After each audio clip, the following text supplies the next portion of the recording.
La doctora María Esperanza Martínez Romero es una investigadora, una académica científica de lo más destacado que tenemos en nuestro país. Sus investigaciones y su trabajo ha llevado al descubrimiento de nuevos virus, investigaciones acerca de insectos, en fin, acreedora de diversos premios alrededor del mundo, como el premio también L'Oréal UNESCO por las mujeres en ciencia, entre muchísimos otros, y es un gusto muy grande poder conversar con ella acerca de su trayectoria, de su aportación a la ciencia y pues de su carrera y de cómo ha vivido el ser una de las científicas más importantes que tiene México y el mundo. Muchísimas gracias, doctora, gracias por estar aquí. Gracias por la invitación, me da mucho gusto participar. Cuénteme un poco cómo fue su infancia. Sé que su vida ha sido muy influenciada también por sus padres, quienes también la acercaron a la ciencia, pero prefiero que nos cuente usted un poquito más. Mis papás, yo creo que también es la misma respuesta de Susi, fueron siempre muy respetuosos y además muy entusiastas de todo lo que queríamos emprender. Yo y mi hermano, somos 2 hermanos nada más. Y hace un año más o menos, el doctor Mayani dijo que quería hacer un libro y nos invitó a 36 investigadores a escribir un poco nuestras memorias y nuestras vivencias y las experiencias. Y entonces eso me permitió reflexionar y decir por qué estoy aquí haciendo ciencia. Y me di cuenta que un punto clave, un turning point que le llaman, un punto de inflexión, fue cuando yo entré al Colegio de Ciencias y Humanidades de la UNAM para hacer el bachillerato, el nivel medio de educación media superior. Y ahí, estando en la biblioteca, vi un artículo de una gaceta del CCH, donde una doctora de biomédicas, una inmunóloga, daba una entrevista. Y entonces me di cuenta que este tipo de actividades son muy importantes, porque si ella no hubiera dado la entrevista, yo no me hubiera enterado de la existencia de una licenciatura en investigación. Y ella platicaba que en esta licenciatura en investigación, desde la licenciatura, los estudiantes hacían experimentos en laboratorios de renombrados investigadores de biomédicas. Entonces eso me pareció fascinante. Yo dije, yo quiero hacer esto. Y había que hacer un proceso. El proceso no era fácil, había que llevar un propedéutico todas las tardes, llegar a Ciudad Universitaria y y tener pláticas y entender los proyectos de los investigadores durante un mes. Entonces, después de ese mes nos aprobaban y nos seleccionaban. Y por eso es que se quedaban unos grupos tan reducidos, porque era un proceso de selección adicional al de la UNAM. Y esto se entiende porque Biomédicas pues es un instituto de investigación. No tenía grandes aulas como facultades. Entonces tenían que darnos las clases en salones de seminarios, que son pequeñitos para un grupo de investigación. Y entonces su capacidad de admitir alumnos pues era limitada. Y sigue siendo limitada, siguen siendo pocos alumnos que se gradúan. El año que entré a la licenciatura en Ciencias Genómicas, en la licenciatura en Investigación Biomédica, cumple 50 años. Y a mí me tocó ser coordinadora de la licenciatura en Ciencias Genómicas, que copió a la licenciatura de Biomédicas. O sea, que era como copiar el modelo en un área nueva de conocimiento. Y esta área nueva de conocimiento es la genómica. La genómica se ha vuelto poderosísima. Nos explica qué somos en esencia en nuestro material genético. Podemos ver qué enfermedades podemos padecer y nos falta mucho por entender. Muchas de las cosas que describimos con la genómica no las entendemos. Son genes de función desconocida. Entonces, esta área de genómica surge hace 20 años. Este año celebramos 20 años de la licenciatura en Ciencias Genómicas. Y a mí me tocó ser coordinadora de 2013 a 2019. Esta licenciatura es igualita que Biomédicas. Se seleccionan a muy pocos estudiantes que van a seguir esta carrera. Y en parte se tiene pues una buena justificación, no es que sea una licenciatura elitista, sino como el trabajo de bioinformática tiene que ser en terminales de cómputo y tiene que ser una educación casi personalizada, pues no podemos tener grandes masas. Entonces, en cierta manera, estas licenciaturas muy especializadas son formadoras de personas con una capacidad y una experiencia muy especializada también. Entonces, el problema que tenemos es que muchos de nuestros alumnos de genómicas, por ejemplo, no terminan contratados en México, se van al extranjero. Entonces, México exporta genómicos y son muy bien recibidos en el exterior, pero es una desgracia porque realmente necesitamos esa capacidad en el país. Las personas que saben genómica pueden entrar a diferentes proyectos de investigación de todo tipo, desde forense, genómica, médica, y entonces, pero se nos escapan porque no tenemos la capacidad de captarlos. Entonces es un drama porque estamos formando personas muy especializadas que terminan trabajando en otros laboratorios y en muchos diferentes sitios, no solamente en un lugar que los contraten, los contratan en Europa, en Estados Unidos y les va muy bien. Son muy reconocidos. ¿Pero qué hace falta en México? ¿Es una cuestión postal? ¿Es una cuestión de infraestructura? Faltan las dos cosas. Tanto apoyo económico como infraestructura.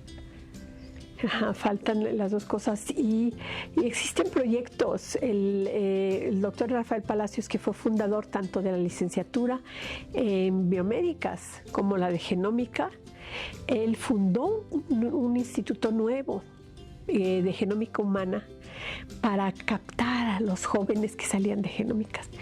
Y a la fecha ha captado 8 y en 20 años pues tenemos fácilmente unos 500 egresados. Entonces de esos 500 egresados, 8 se quedaron ahí. Nosotros tal vez vamos a contratar a 2 más. O sea, date cuenta de las dimensiones. O sea, tenemos 500 alumnos y ni siquiera el 10% lo estamos captando en México. Ahora, usted, doctora, se queda en México, me imagino que también con la posibilidad de poder ir a otro país a ejercer su profesión. Y hablando de lo específico que llega a ser la carrera relacionada con la genómica, usted se especializa en el frijol. Yo me especializo en bacterias que colonizan tanto a plantas como animales. Y la revolución más reciente de la genómica ha sido revelar que tenemos multitudes. Ese término me encanta. Decir yo soy multitudes, porque no soy solamente el ser humano, sino soy miles de especies que viven dentro de mí, que me colonizan y que determinan mi salud, hasta mis gustos, hasta mi estado de ánimo. Entonces eso se volvió fascinante. Y se llama esta nueva ciencia la del microbioma. Microbioma humano, porque tenemos más genes de bacterias que de humanos. Y nuestra capacidad de degradar alimentos depende de estas bacterias. Entonces a mí me encanta esta parte de la interacción de las bacterias con los seres vivos. Y la parte que me gusta más es la que se llama simbiosis, donde podemos convivir y desarrollamos interacciones muy dependientes, de una gran dependencia. Y en insectos, estas son las más interesantes, porque los insectos son tan exitosos porque están asociados con bacterias que les dan vitaminas y aminoácidos. Entonces ellos no tienen que ir a la tienda de las vitaminas, se los sintetizan sus propias bacterias o sus propios hongos también. Entonces esta relación de convivencia es lo que a mí me ha fascinado desde hace 40 años. No relaciones de patogenicidad donde yo te enfermo, sino relaciones donde las bacterias nos ayudan a vivir bien. Y esto lo conocemos bien porque comemos yogurt, por ejemplo, ahí hay probióticos. Y esos probióticos nos ayudan a digerir, a combatir patógenos. Entonces, igual en las plantas. En las plantas tú añades una bacteria y es maravilloso. O sea, por eso me enamoré de las bacterias asociadas a plantas. Porque llegué a Cuernavaca hace 40 años y empezamos a aislar bacterias de plantas y las añades otra vez a la planta estéril y la ves crecer así enorme. Y las que no tienen bacterias se quedan chiquititas. O sea, qué maravilla. El crecimiento de las plantas depende de sus bacterias asociadas. Y esto ha avanzado mucho. Hay bacterias que combaten hongos, hay bacterias que pueden ayudarnos a combatir hasta amibas y hasta los famosos virus. Y entonces ahora en la pandemia se tuvo mucho auge y los probióticos se vendieron hasta 3 veces más en Estados Unidos porque las personas estaban esperanzadas que el tener una flora que no es flora de ninguna manera, esta microbiota intestinal sana podría ayudar a vencer mejor las infecciones. Y había trabajos previos a la pandemia que sí, que bacterias de las que se llaman probióticos podían hacer a las personas salir antes de infecciones virales, inclusive combatir bacterias patógenas como salmonela. Entonces, pues esa es mi área. Las bacterias que son benéficas y amigas de plantas y animales. Y la aplicación del estudio de las bacterias, ¿cómo ha sido implementado gracias a su trabajo? Hemos hecho trabajos de reforestación con leguminosas nativas y añadimos también la bacteria. Entonces nos fuimos a las barrancas taladas de Morelos y ahí metimos plantas y las bacterias al mismo tiempo. En Brasil el ejemplo de las bacterias es muy notable porque usan las bacterias para sustituir fertilizantes químicos nitrogenados. Y esos fertilizantes químicos nitrogenados cuestan billones de dólares. Entonces, con las dimensiones de la agricultura de Brasil, pues inocular en vez de poner fertilizantes es una gran ventaja, una ventaja enorme. Pero es también una amenaza a un negocio multimillonario, ¿no? Sí, pero sabes que hay muchas compañías de inoculantes y muchas de ellas son pequeñas compañías. No solo es la transnacional enorme que vende y que se encarga de producir ciertas bacterias. Una de mis colegas en Brasil se dedica a analizar las cepas que son las más eficientes. Y no es que favorezca una compañía, sino hace el control de calidad de estas bacterias. Y dice, estas son las mejores bacterias para esta área, y ahí se producen los inoculantes. Y muchas veces también se producen por laboratorios en universidades. O sea, no necesariamente son estas grandes compañías de inoculantes las que los producen. ¿El descubrimiento más grande que ha tenido en su carrera? Pues algo que a mí me gusta mucho es entender la diversidad. Y entonces, estudiando la diversidad, he descrito muchas nuevas especies de bacterias. Y algunos de mis colegas, por ejemplo, los mismos de Brasil que estaba platicando, también han descubierto nuevas bacterias y una de ellas le llamaron Rhizobium esperanza, en mi honor. Dijeron, es porque Esperanza ha hecho muchas contribuciones importantes en la taxonomía, vamos a llamarle Rhizobium esperanza. Y publicaciones de más de 250 artículos de divulgación científica Sí. Y más reciente este libro. Y más reciente este libro donde yo tengo un capítulo. Y el capítulo se llama, nos interrogan igual que tú. Ajá. Y lo plasmaron en el libro de forma de un texto corrido. Pero el trabajo surgió de las preguntas de una entrevista, básicamente. Y la pregunta primera, pues, es cómo te inclinaste y reconociste que la ciencia es tu camino.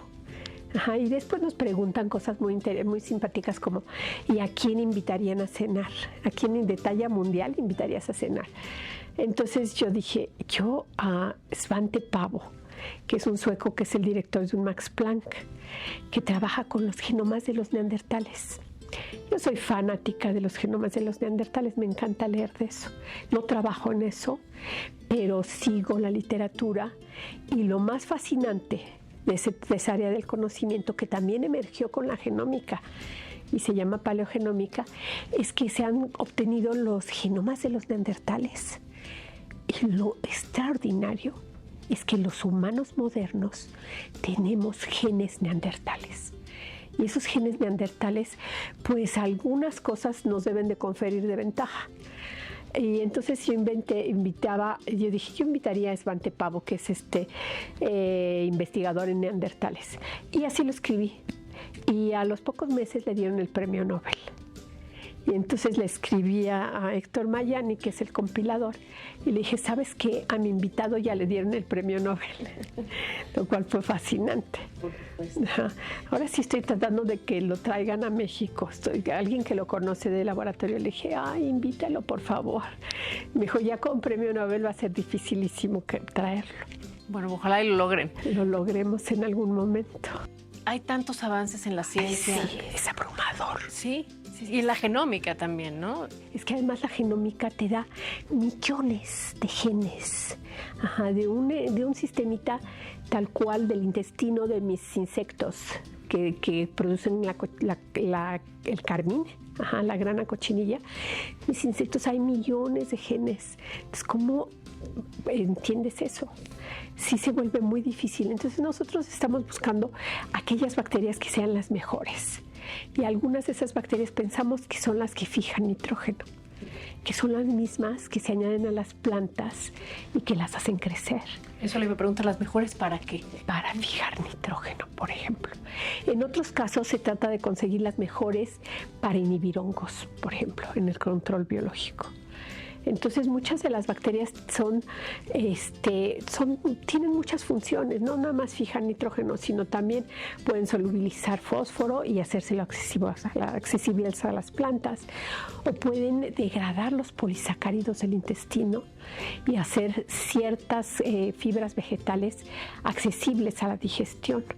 Entonces, las bacterias son el inicio de la vida en principio, o sea, son de los primeros grupos que se generaron, pero además tienen un potencial bioquímico inimaginable, que apenas estamos empezando a describir. Ahora, y por ejemplo, a lo mejor voy a hacer una pregunta un poco extraña, pero toda esta investigación del genoma y del mundo de las bacterias, ¿pudiera en algún momento ayudar a contrarrestar los efectos del cambio climático, del calentamiento global, etcétera, o no tienen nada que ver? Sí tienen que ver, porque muchas veces la producción de metano, por ejemplo, puede ser muy estimulada por las mismas bacterias. O sea, no ayudar, sino también perjudican.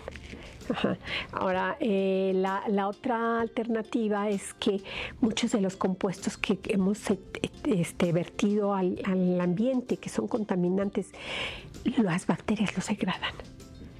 Y son como nuestra arma de defensa contra contaminación ambiental. Y en México, ¿qué tan avanzados estamos en el sentido de combinar distintas disciplinas en favor a un fin común? Bueno, hemos producido los inoculantes para plantas. Eso sí lo hemos hecho. En mi mismo laboratorio ha entregado cepas que son muy buenas para la producción de estos inoculantes en agricultura.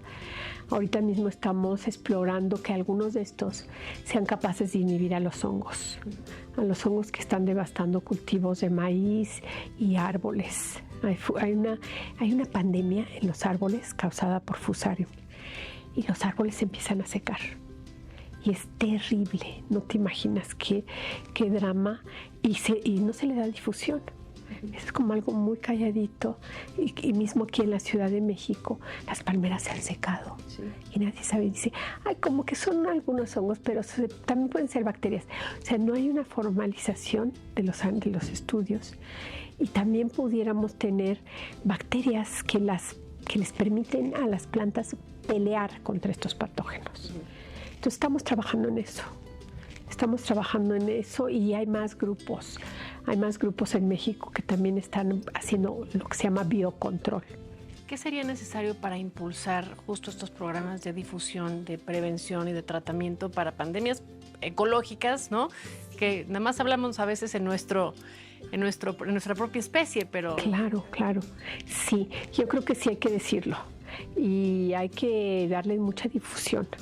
Es decir, a ver, hay hongos que ahorita están atacando no solo nuestros cultivos como el maíz, sino también plantas de ornato y árboles que son los pulmones de la tierra. Sí, cuando estaba yo revisando su biografía, había encontrado que había especialización de su parte en el maíz y en el frijol, por eso lo mencionaba hace ratito. Sí. ¿No? ¿Eso fue algo reciente o fue...? No, yo empecé en realidad trabajando con frijol y después es que en México el frijol se sembraba en asociación, lo que se llama la milpa. Y era muy, muy bueno. La agricultura moderna vino a cambiar muchas cosas y separó al maíz y el frijol. Y la separación del maíz y frijol, si bien ayuda a producir grandes cantidades de comida, también cambia y afecta las interacciones ecológicas. Entonces el maíz servía como estaca para que el frijol se trepara y esos eran los frijoles más fijadores de nitrógeno. Entonces, sí, maíz y frijol han sido mis intereses primarios y poco a poco fui derivando a buscar las mismas bacterias benéficas de plantas en animales, en tortuga, en pollos, en diferentes animales. Y un sueño que tengo es que algún día los humanos pudiéramos, como las plantitas, fijar nitrógeno con bacterias en nuestro intestino, con nuestras mismas bacterias, pero que tengan genes para fijar nitrógeno. ¿Y qué beneficios tendría? Que no necesitaríamos comer tanta proteína animal, porque estaríamos produciendo nuestros propios aminoácidos y aminoácidos esenciales. Entonces, mira, las termitas, que son una peste para los humanos porque llega una termita y te acaba con toda la madera y se come todo, tienen en su intestino fijadores de nitrógeno, porque la madera es muy pobre en nitrógeno, es puro carbono, y entonces pues no podrían crecer. Entonces la fijación de nitrógeno la dan las bacterias de su intestino. Entonces yo me preguntaba, si las termitas pueden fijar nitrógeno, ¿por qué otros animales no? Y estamos explorando eso. Para quienes no sabemos, ¿por qué es importante la fijación de nitrógeno? Mira, la fijación de nitrógeno es un proceso biológico comparable a la fotosíntesis.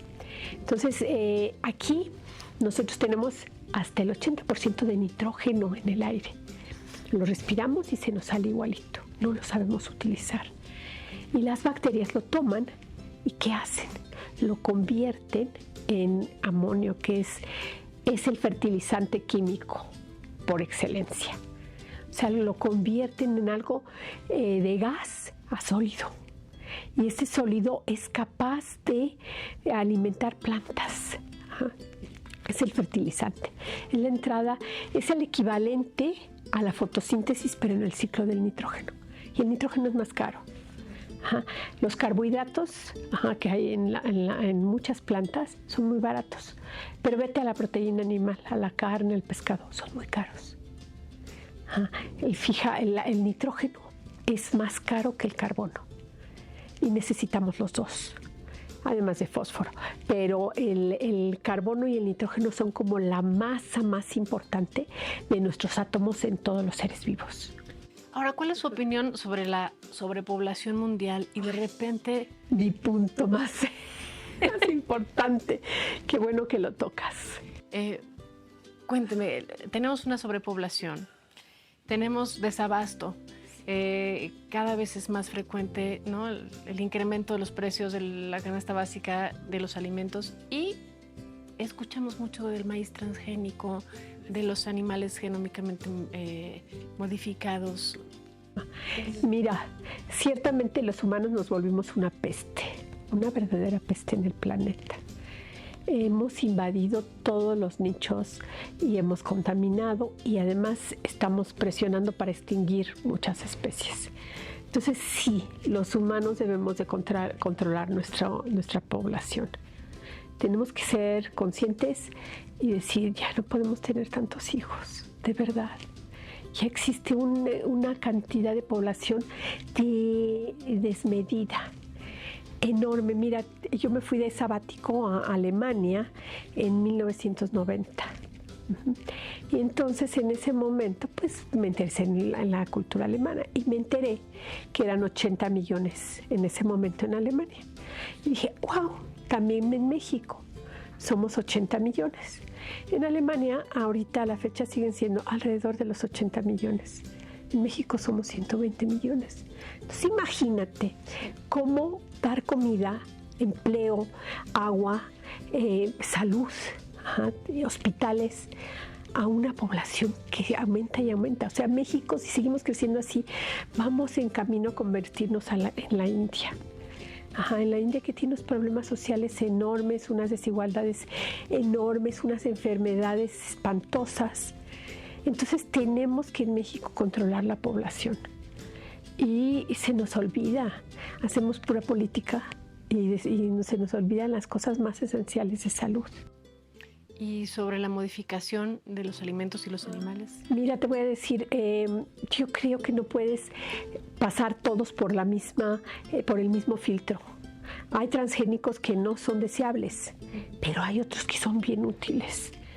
Y, por ejemplo, el algodón transgénico que se siembra en México, o se sembraba, porque ya con el nuevo gobierno seguramente ya lo prohibieron, ayudaba mucho a no usar tantos pesticidas. Y que son tan tóxicos los insecticidas, de veras, muy, muy tóxicos. En la FAO, en el edificio de la FAO en Roma, y una vez estuve ahí en una reunión y había unos letreros y decía, cada minuto muere un campesino en el mundo intoxicado por insecticidas. O sea, porque los insecticidas son terriblemente tóxicos y seguramente están relacionados a tantas enfermedades que nos están atacando. Leí hace poco que el índice de cáncer entre jóvenes en México se ha incrementado enormemente. Y son tantos agroquímicos que también se usan. Entonces, en esta desesperación de dar de comer a una población tan grande, pues la gente se vale de todo. De muchos agroquímicos que son súper tóxicos. Entonces necesitamos de veras ser menos. La población humana, el planeta no tiene capacidad para mantener una población humana tan grande. ¿Tiene algún sueño no cumplido dentro de su carrera? Pues, ¿qué sería? Pues me gustaría más hacer genómica inclusive o de perros o de humanos. Sí, y no tanto porque ahorita estoy haciendo genómica de bacterias básicamente. Me gustaría avanzar un poco en la complejidad. Doctora, y ya para cerrar, cuénteme, ¿qué mujeres la han movido a usted? Pues mi mamá, la doctora Käthe Wilms, que dio la entrevista, y ¿quiénes más?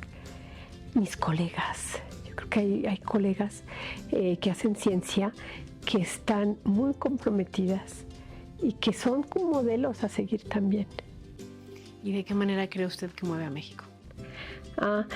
Mira, lo que me encanta es formar alumnos. Entonces, de esta manera también me gusta mucho hablar y que me dejen hablar y decir. Y eso yo creo que en algún momento tiene que influir. El decirles a las personas, pues mira, la ciencia es muy valiosa. Y si no hacemos ciencia, pues la cultura se va a perder. Y el conocimiento humano es nuestro mayor logro, que no es que nos separe de los animales, sino nos da herramientas para resolver nuestros problemas y para eventualmente pues entender cómo es la vida. Y eso es, la vida en el planeta es lo más extraordinario que tenemos.